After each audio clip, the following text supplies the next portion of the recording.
Alright, guys, so today we're going to talk about what's commonly referred to as the rape of Persephone.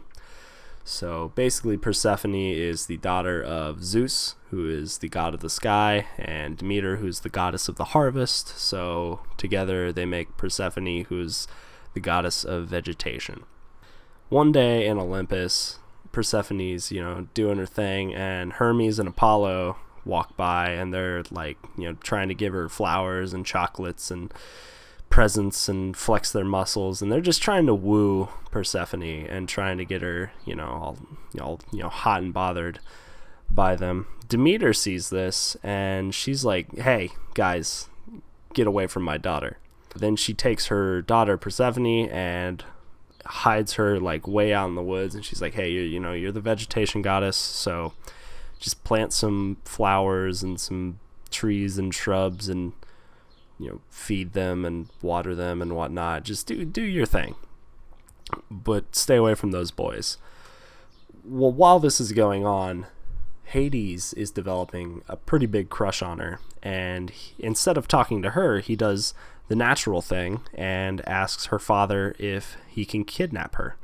So Zeus, of course, says yes, because that's just the way Greek gods are. So anyway, Hades just pops out of the ground one day like a terrestrial zit and grabs Persephone and takes her down to the underworld, where he is the god king, and kind of just forces her into marriage and presumably more. So while all this is going on, Demeter she's really throwing a fuss. She's made it so nobody's crops can grow. The sky is all clouded over, and it's super cold now.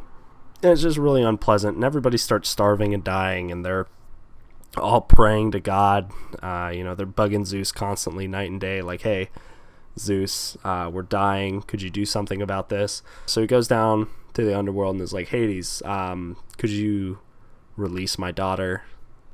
And Hades is happy to comply, but before they leave, he's like, "Hey, Persephone, would you like some pomegranate?" So she takes a little bite. And then after she's done, he's like, "Well, now you've eaten the food of the underworld, so you are required to come down here for a third of the year. That's just the way it is. That there's nothing you can do about it." And so Zeus and Persephone, without questioning that, just shrug their shoulders and say, "Okay," and then they leave. But now Persephone has to come back to the underworld for about a third of the year, and that's why we have winter.